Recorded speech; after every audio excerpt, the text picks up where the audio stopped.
My very first Cintiq alternative video, the SP1001, remains far and away my most popular tablet review. And why wouldn't it? A Cintiq alternative for around $300 was, and still remains, quite the tantalizing offer for the digital artist on a budget.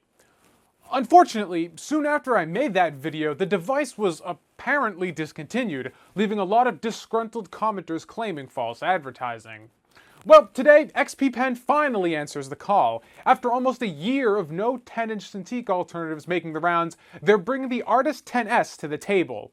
Yet another attempt at shrinking the Cintiq model down to 10 inches and shrinking the price down to a mere $300. How does it fare? Let's find out.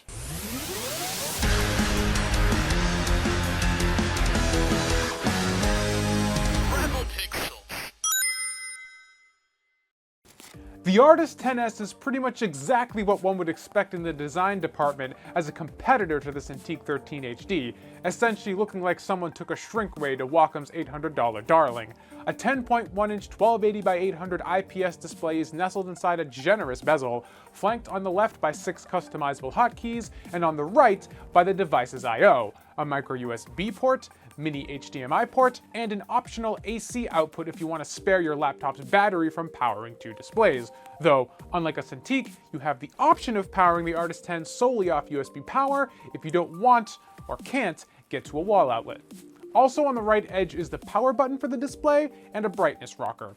The build itself is pretty good, made from satisfactory, if unremarkable quality plastics, with an overall design that is utilitarian and understated, if not all that glamorous. The pen included with the Artis XS is about as Spartan as a stylus could be.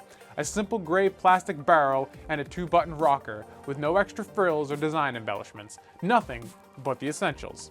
Unlike most other Cintiq alternatives, this pen here doesn't need a battery, but like most other styli, it doesn't have an eraser or recognized tilt.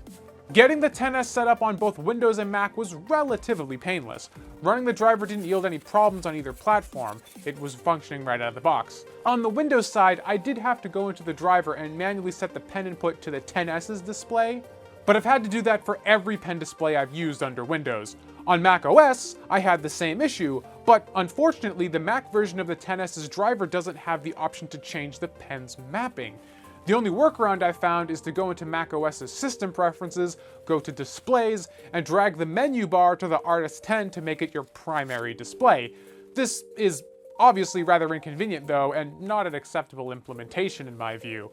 I've reached out to XP Pen for help clearing this up and went back and forth a few times with the company rep, but couldn't get anything definitive out of them, their advice referring to options that simply do not exist in OS X. It seems like this is either a limitation of the driver or macOS as a whole, and can't be resolved.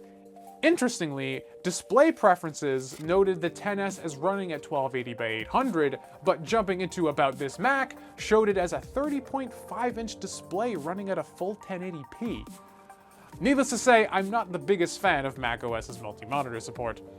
Actually using the Artis XS is a decent experience overall. With 2048 levels of pressure, you get decent control over your line weight, though the default settings blow out a bit more I'd like on the low end, but that's easily adjusted in settings.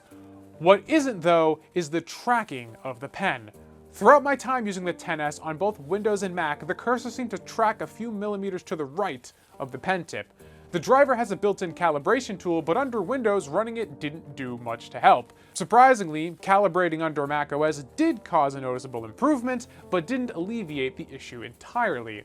The XS is still very usable with this caveat, as I've done the majority of my Inktober work so far on the device, but not 100% perfect. Also worth mentioning is the display itself.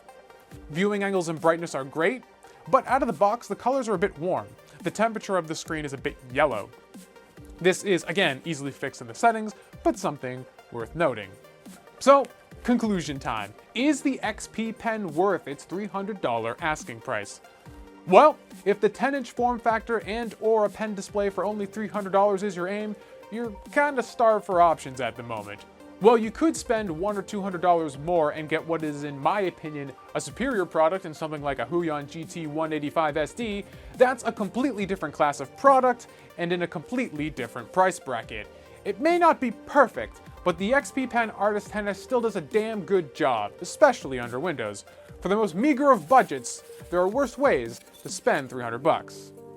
So, my name is Tom Oliver. You guys have been watching Rebel Pixels, a channel all about empowering and impassioning the DIY creator here on the web. If that's you, if you live and die by art, you need to hit that subscribe button below and join the rebellion. Every week I make videos just like this one talking about either technical stuff, like reviewing products that I get from manufacturers for review, or other things that I've picked up that I think are pretty cool, or they can be kind of more motivational vlogs talking about the trials and tribulations I've gone through to being the best creative person I can online, and kind of teaching you how to not screw up where I did. So if either of those things sound interesting, hit subscribe below, join the family. I just want to give a shout out to all my patrons here on Patreon who make videos like this possible. I'm definitely going to be revamping my Patreon very soon and start doing giveaways. So if any of these products sound really cool to you guys and you want a chance to win them for nothing, definitely check out my Patreon. Hopefully by the time this is posted, I'll have it all revamped with whole new tiers of stuff. So if you guys like this channel, want to keep seeing more content like this, and if you want to see more products that I can get that you request that aren't things I'm kind of at the mercy of the vendors sending me, if you want to get actual specific items, Patreon is the way to make that happen. We can all chip in a little bit and check out all the coolest new toys together.